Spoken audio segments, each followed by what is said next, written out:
অন্যকে ভালো ভাবতে শিখে নিলে নিজের জীবনটাও অনেক সুন্দর হয়ে যায়।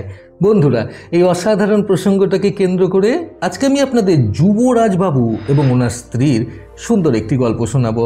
চ্যানেলে নতুন হলে সাবস্ক্রাইব করতে ভুলবেন না এবং অবশ্যই গল্পটি ভালো লাগলে একটা লাইক আশা করব। সঙ্গে থাকুন ভিডিও শেষ পর্যন্ত।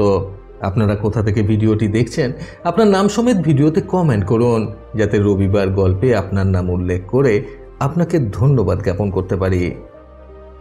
যুবরাজবাবু একজন সরকারি কর্মচারী। তিনি পুলিশের এক উঁচু পদে চাকরি করেন। কর্মসূত্রে ওনাকে নানান জায়গায় ঘোরাফেরা করতে হয়। প্রত্যেক জায়গাতেই কিন্তু তিনি নিজের স্ত্রীকে নিয়ে যান। বিয়ের পর থেকেই যুবরাজবাবু কিন্তু কখনো কোনো জায়গায় একা বদলি হয়ে যাননি। প্রত্যেকবার তিনি নিজের পরিবারকে সঙ্গে করেই নিয়ে গেছেন। বিয়ের 25 বছর পরে এখনো পর্যন্ত তিনি নিজের স্ত্রীকে প্রত্যেকটা জায়গায় সঙ্গে করে নিয়ে যান। যুবরাজবাবু এবং ওনার স্ত্রীর একটি মাত্র ছেলে রয়েছে, তার নাম আয়ুষ। ছেলেটি এখন বাইরে পড়াশোনা করছে। কর্মসূত্রে যুবরাজবাবু নানান জায়গায় যখন বদলি হন, তখন সেখান থেকে ওনাকে থাকার জন্য কোয়ার্টারের ব্যবস্থা করে দেওয়া হয়। যেহেতু তিনি পরিবার নিয়ে প্রত্যেক জায়গায় ওঠেন, সেহেতু সেই অনুযায়ী ওনার জন্য ব্যবস্থা থাকে। বেশ কয়েক বছর ধরে এভাবে চলতে চলতে যুবরাজবাবু এবং ওনার স্ত্রীর এটা প্রায় অভ্যাসে দাঁড়িয়ে গিয়েছিল। বদলি হয়ে নানান রকম জায়গায় যাওয়া তাদের কাছে এখন ছোটোখাটো ব্যাপার হয়ে দাঁড়িয়েছে। যুবরাজবাবু এবং ওনার স্ত্রী কলকাতার একটি কোয়ার্টার থেকে কর্মসূত্রে এইবারে বদলি হয়ে যান উড়িষ্যার একটি কোয়ার্টারে। সেখানে যাওয়ার পর যুবরাজবাবু এবং ওনার স্ত্রী দুজনে মিলে কোয়ার্টার গোছাতে শুরু করলেন। বেশ দু একদিন কোনো ক্রমে গোছানোর পর ওনারা দুজনে মিলে বেশ ভালোভাবেই সেখানে স্থায়ীভাবে থাকতে শুরু করলেন। বর্তমানে কোয়ার্টারের যে জায়গাটাতে যুবরাজবাবু নিজের কাজের সূত্রে পোস্টিং হয়ে এসেছিলেন, সেই কোয়ার্টারের বসার ঘরটাতে একটি বিশাল বড় জানালা রয়েছে। সেই জানালা দিয়ে পাশের কোয়ার্টারের ছাদ দেখা যায়। সেই সব কোয়ার্টারগুলোতেও অন্যান্য পরিবারেরা থাকেন।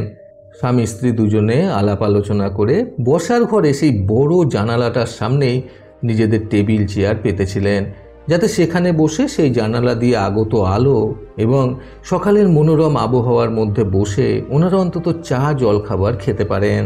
তাই প্রতিদিন সকালবেলাতে যুবরাজবাবু এবং ওনার স্ত্রী সেই বসার ঘরে বড় জানালাটার সামনে টেবিল চেয়ারে বসে খুবই আনন্দের সাথে গল্পগুজব করতে করতে সকালের চা খাওয়ার আনন্দটা উপভোগ করতেন।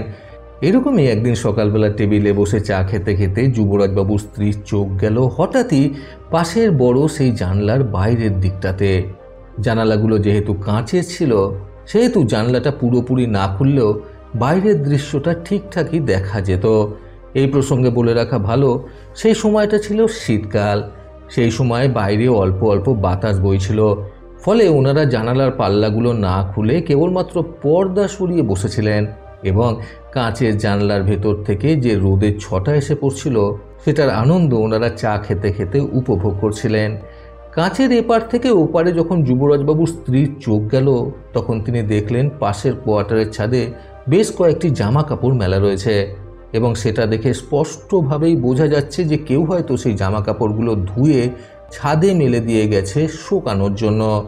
বেশ কিছুক্ষণ ছাদে মেলে রাখা ভিজে জামা কাপড়গুলোর দিকে তাকিয়েছিলেন যুবরাজবাবুর স্ত্রী।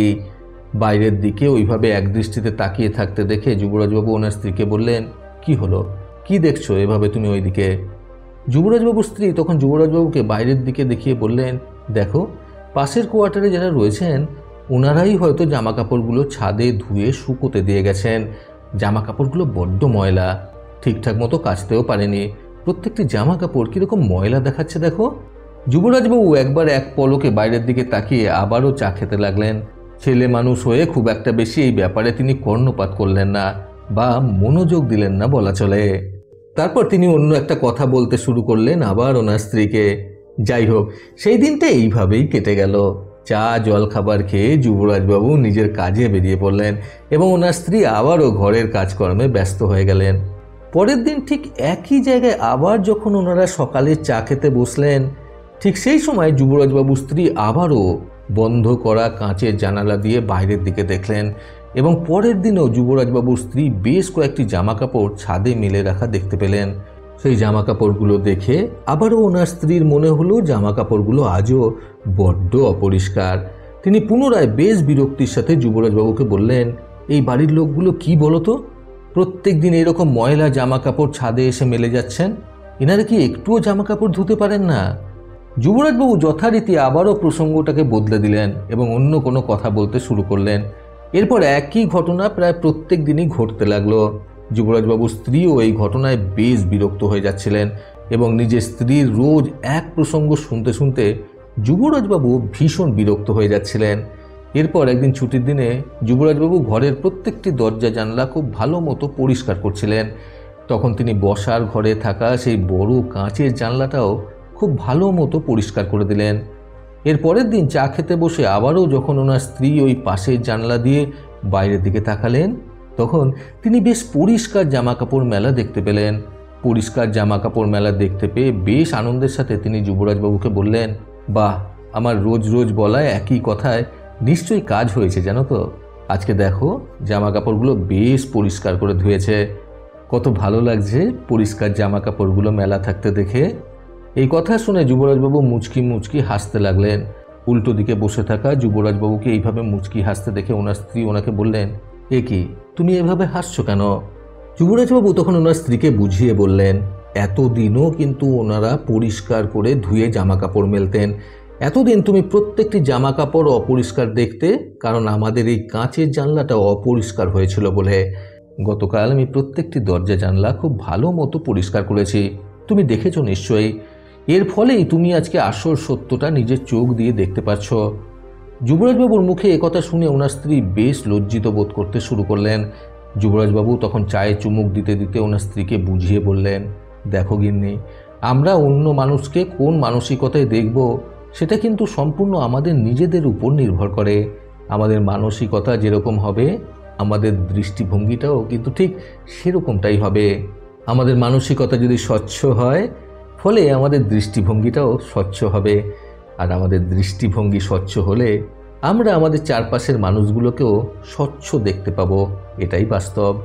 কাজেই আমাদের চারপাশের প্রত্যেকটা মানুষের ভালো গুণগুলো দেখার জন্য এবং মানুষগুলোকে ভালোভাবে দেখার জন্য আমাদের দৃষ্টিভঙ্গিটাকে আগে ভালো করতে হবে। আমাদের নিজেদের মধ্যে কোথায় খুঁত রয়েছে সেটা আমাদের নিজেদের খুঁজে বার করতে হবে।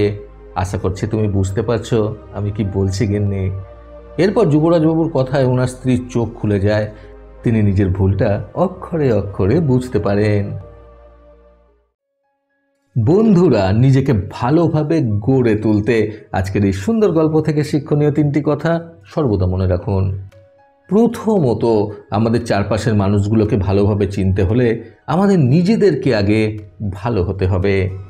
দ্বিতীয়ত, সঠিকভাবে পর্যবেক্ষণ না করে কখনোই কোনো মানুষের সম্পর্কে কোনো সিদ্ধান্ত নেওয়া উচিত নয়।